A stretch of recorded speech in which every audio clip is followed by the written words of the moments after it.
The people of Palestine were forced off their lands. The Jewish migrants were moved in to fill the settlements which were built.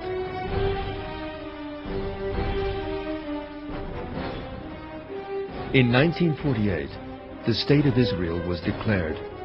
Palestinian lands were now divided between Jews and Muslims.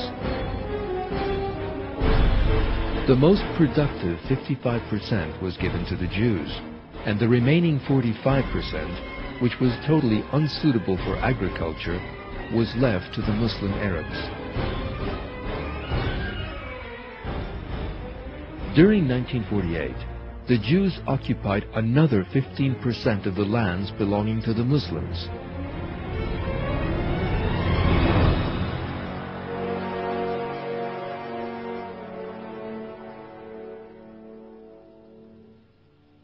As a result of this, around 1 million Muslims were exiled from their homes to the West Bank, the Gaza Strip, and the neighboring Arab countries.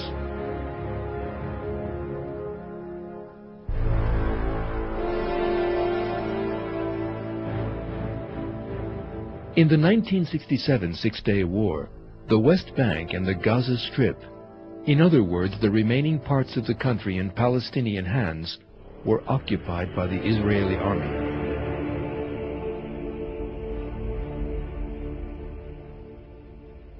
Many more Muslims were left homeless and stateless.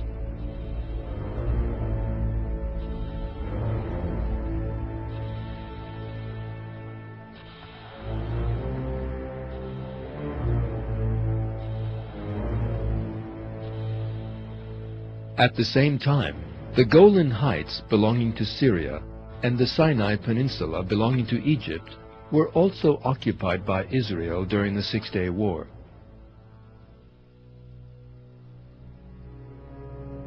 It later withdrew only from the Sinai Peninsula.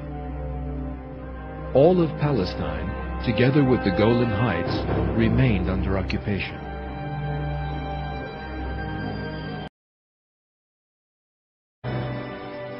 Palestinian neighborhoods are surrounded by barbed wire and concrete walls, just like prisons.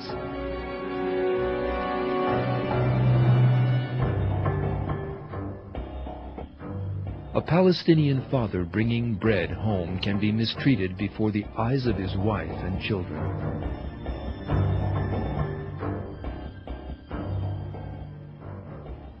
He can be detained for no reason and subjected to inhuman torture.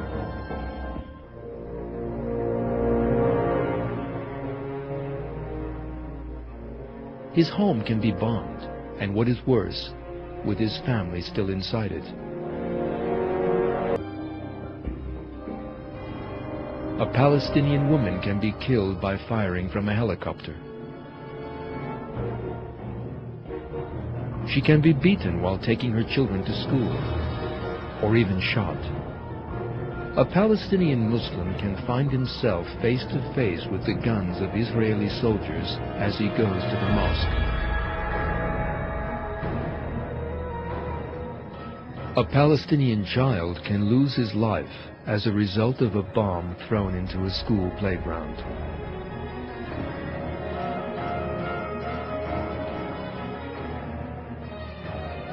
All these things have actually happened, and Israeli troops are unable to provide any pretext for these killings.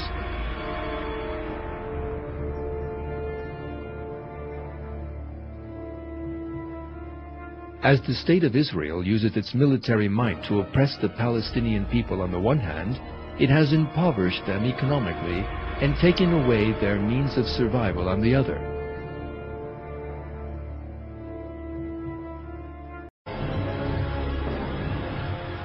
For decades now, the Holy Land has been a place of blood, tears, and suffering.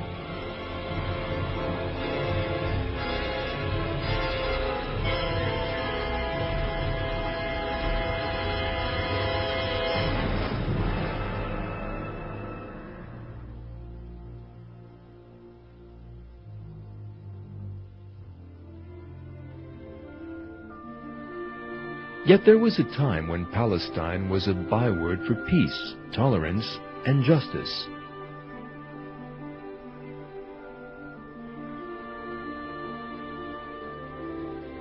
members of different religions lived together as brothers and worshipped in the spirit of mutual respect and tolerance.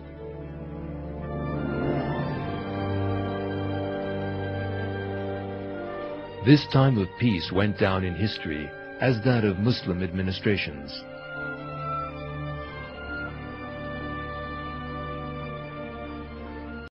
Of course, I don't have to get into what they're doing to the Palestinian people, what they're doing to the people in Gaza, which is in the news every day. Unfortunately, not enough in the news. But the people are in a critical state in Gaza. They are dying. They are dying because they cannot get to hospitals. They are dying because they don't have proper medication. They don't have food. They don't have water. They have soiled water. They have water that is contaminated, all because Zionism is conveying a message and portraying itself to the world as some godly force that is simply being threatened by inhumane people, the Palestinians. We have a secret to reveal to the world. Jews have been living with Palestinian people and with Muslim people throughout the world for hundreds of years with any human rights groups to protect us. We have no problem with these people. We are, in fact, the most closest in the world in our servitude to the one God, in subservience to one God. And we are thankful, and we've been taught to be thankful in our schools for the hospitality and safe haven and friendship that the Muslim people and the Arab people throughout the world has constantly given to the Jewish people throughout the ages. There were no human rights groups, and we didn't have the Inquisition, and we didn't have the Crusades, and we didn't have the Hitler that came from Christian society. And yet people don't say that the Christians are that we cannot live together. Why are they doing this, vilifying the Muslim people? It's because a simple base goal of the Zionists, a ploy in order to be able to intimidate, in order to squelch any opposition to their flawed political movement, their rebellion against God, by having the so-called civilized world throughout the world believe that the Muslims are people that you cannot live side by side with, and therefore whatever they do to the people in Gaza and in the West Bank of Lebanon is justified. And we understand that they have an endless well of money in order to propagandize and to brainwash people to be fearful of the Muslims and be fearful of the Arabs, and to create a panic that even Orthodox people, some of them and many unfortunately, believe that you cannot return land to the Arabs because they're going to kill every Jew. This is pure Zionist propaganda. As I've said, history attests to the contrary. Even without that, they have conned and fooled people into believing that this is Judaism. That is why they went to Palestine to create the state and not Uganda. At the beginning, these people who detested and abhorred godliness and religion said they want to go to Uganda, but they're changing because they knew that this way they can get the backing of the Jewish people from throughout the world, the ignorant masses, and get support from the evangelistic Christians. It had nothing to do with godliness. It had to do with one thing, a ploy, a con job. And that is what Zionism is.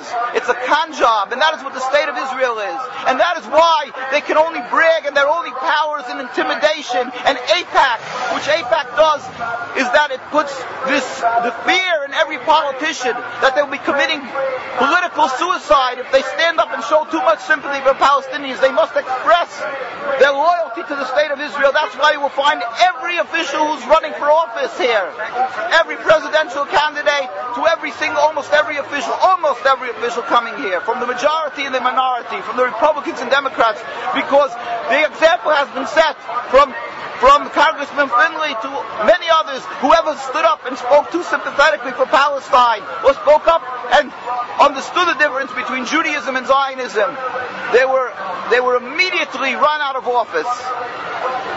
We pray to God, and we fervently pray, and we ask every individual to pray for a speedy and peaceful dismantlement of this rebellion against God, of this criminal state, of the state that is flawed in its essence. We pray to God that